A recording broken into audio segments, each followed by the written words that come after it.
શું? લાખોની સંખ્યામાં આર્મી હતી ત્યાં, અને જે ટુરિસ્ટ પ્લેસ છે ત્યાં કોઈ આર્મી મેન નહીં, કોઈ પોલીસમેન નહીં, કે કોઈ ફર્સ્ટ એડ કિટ નહીં. વીઆઈપી લોકોને હેલિકોપ્ટરની સેવા મળે છે, ટેક્સ ભરે છે, ટેક્સ ભરીને સેલરી મળે છે, તોય કાંઈ સુવિધા નહીં, કાંઈ એટલે કાંઈ નહીં. હેલિકોપ્ટર તો છોડો, કોઈ એમ્બ્યુલન્સ નહીં, કોઈ માણસ નહીં, કોઈ મિલિટરી નહીં, કોઈ ઓફિસ. અમારા દુઃખની સામે કોઈનું, અમે અમારા નજરની સામે જે જોયું છે ને એ કોઈ નહીં સમજી શકે, કોઈ એટલે કોઈ નહીં. અમારા બેવડા છોકરા અને યાર અમારી યારે જેટલા હતા એ બધા છોકરાઓએ પોતાના બાપને પોતાની નજરની સામે મળતા જોયો છે. છોપો મારે બીજું કાંઈ ન જોઈએ. આજ પછી કોઈ દિવસ કોઈ વોટ જ નહીં કરતા. જો આપણી ગવર્મેન્ટને પોતાની જ સુવિધા રાખવી છે. તમારા પાછળ કેટલા વીઆઈપી હોય છે, કેટલી ગાડીઓ હોય છે. તમારો જીવ છે. આ ટેક્સ પે કરે છે એનો જીવ નથી. આ છોકરાઓનું શું, આનું ભવિષ્ય શું? આને ડૉક્ટર બનાવી છે, આને એન્જિનિયર બનાવો છો, હું કઈ રીતે બનાવીશ? નહીં, મને ન્યાય જોઈએ. મારા છોકરાનું ફ્યુચર ખરાબ ન થવું જોઈએ. આટલા વર્ષની સર્વિસમાં એણે ટેક્સ તમે કટ કરીને તમે સેલરી આપો છો ને, અને ઉપર જતા અમે કાંઈ પણ વસ્તુ ખરીદીએ છીએ, ક્યાંય જઈએ છીએ, ફરીથી ટેક્સ, ટોલ ટેક્સ, બધા ટેક્સ તમે અમારી પાસેથી લ્યો છો. તો મારા ઘરવાળાને જ્યારે જરૂર હતી ત્યારે કોઈ ફેસિલિટી નથી મળી. મને એનો ન્યાય જોઈએ. તમે લોકો અહીંયા જ રહ્યો, તમે કહો મને કે તમે શું કરશો એના માટે. તો આપણી આર્મી કરે છે શું? લાખોની સંખ્યામાં આર્મી હતી ત્યાં, અને જે ટુરિસ્ટ પ્લેસ છે ત્યાં કોઈ આર્મી મેન નહીં, કોઈ પોલીસમેન નહીં, કે કોઈ ફર્સ્ટ એડ કિટ નહીં, કાંઈ જ સુવિધા નહીં. એમાંથી એક આર્મી મેન એવું કહે છે કે તમે લોકો ઉપર ફરવા શું કામ જાઓ છો? હવે તમે મને એ વાતનો જવાબ દો. જો આ રીતનું હતું તો તમે અમને જવાબ શું કામ દો છો? મિલિટરી હતા એ લોકોને ખબર જ નથી કે ઉપર શું થયું છે. અમે અમારા કોન્ટેક્ટથી ફોન કરીને જાણ કરીને પોલીસને એમ્બ્યુલન્સ બોલાવી ત્યારે મિલિટરીવાળાને ખબર પડી કે ઉપર એવું કંઈ થયું છે. પાછા તો એમ કહે કે ફરવા ઝૂલેવા આવ્યા. મિલિટરીવાળાએ એક કીધું હતું કે તમે લોકો ફરવા શું કામ આવો છો? લોકોના ઘર બરબાદ કરી દીધા. એકને માર્યું છે ને એકના બદલાના લાખોને મારશે. રસ્તા મોડે જાય છે. હું નથી રોતી. એવું ઈચ્છતો હતો ને કે એના બાળી છોકરા રોવે, એનું ઘર બરબાદ થાય. નહીં થાય.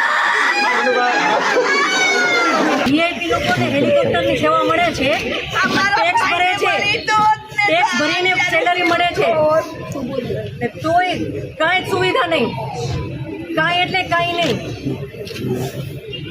હેલિકોપ્ટર તો છોડો, કોઈ એમ્બ્યુલન્સ નહીં, કોઈ માણસ નહીં, કોઈ મિલિટરી નહીં, કોઈ ઓફિસર નહીં. સરકાર ઉપર ભરોસો રાખીને, મિલિટરી ઉપર ભરોસો રાખીને અમે ઉપર ગયા.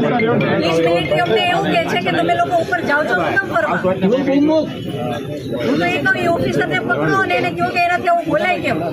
આ છોકરાઓ જ્યાં મિલિટરી મેન મળે ત્યાં સલ્યુટ કરતા હતા. એ લોકોના મનમાં પણ હવે એવી અસર પડી ગઈ છે કે આ મિલિટરી કાંઈ છે જ નહીં. અમે ત્યાં ફરવા ગયા તો અમે જ્યાં જોઈએ ને મિલિટરી, તો અમને એમ કે સારામાં સારી જગ્યા છે, સેફમાં સેફ જગ્યા છે. અમારી સામે આવીને બંદૂક મારીને હસતો હતો એ, અને જ્યાં સુધી જીવ ન ગયો ત્યાં સુધી ઊભો રહ્યો. હિન્દુ ને મુસલમાનને અલગ કર્યા. મુસલમાનને કાંઈ ન કર્યું. જેટલા હિન્દુ પુરુષ હતા બધાને ગોળી મારી દીધી. બધાને આવડા છોકરા હતા. ઊભો હસતો હતો. જ્યાં સુધી જીવ ન ગયો ત્યાં સુધી ઊભો હસતો હતો. આ કેવી સરકાર છે આપણી? કાશ્મીરનું નામ બદનામ કરો છો. કાશ્મીરમાં કાંઈ વાંધો નથી, વાંધો આપણી સરકારની સિક્યોરિટીમાં છે. આટલા ટુરિઝમ ત્યાં હતા ઉપર.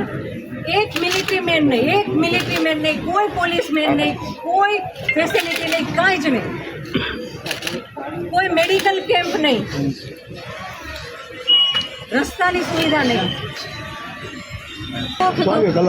અમારા દુઃખની સામે કોઈનું, અમે અમારા નજરની સામે જે જોયું છે ને એ કોઈ નહીં સમજી શકે, કોઈ એટલે કોઈ નહીં. અમારા બેવડા છોકરા અને યાર અમારી યારે જેટલા હતા એ બધા છોકરાઓએ પોતાના બાપને પોતાની નજરની સામે મળતા જોયો છે. આતંકવાદી સામે ઊભો હતો. કોઈ આખા રસ્તે મિલિટરીને સલ્યુટ કરતો આવે. મિલિટરી મેન જેટલા અમે જ્યાં ફર્યા અને લાસ્ટમાં એને ખબર પડી કે જ્યારે જરૂર છે ત્યારે કોઈ મિલિટરી મેન છે જ નહીં. મારી યારે મારા છોકરાઓને ત્યાં જે લોકો ઘાયલ થયા છે બધાને ન્યાય આપજો. જો આપણી ગવર્મેન્ટને, નહીંતર બધાને વિશ્વાસ ઉઠી જશે. બધાને. હું એવું નથી કહેતી કે મને એકને જ જોઈએ છે, અને બધાને ન્યાય મળવો જોઈએ. નકર આપણી સરકાર ઉપરથી બધાને વિશ્વાસ ઉઠી જાય. જો તમારે વિશ્વાસ બનાવી રાખવો હોય તો બધાને ન્યાય અપાવજો. નહીં સર, નહીં સાંભળો, તમારે સાંભળવું પડશે. જ્યારે બધું પતી જાય પછી આપણી ગવર્મેન્ટ આવીને ફોટા પાડે છે કે અમે આર્મી ઓફિસર અહીંયા હતા, પોલીસ અહીંયા હતા, નેતા આવ્યા છે, પછી શું કામ?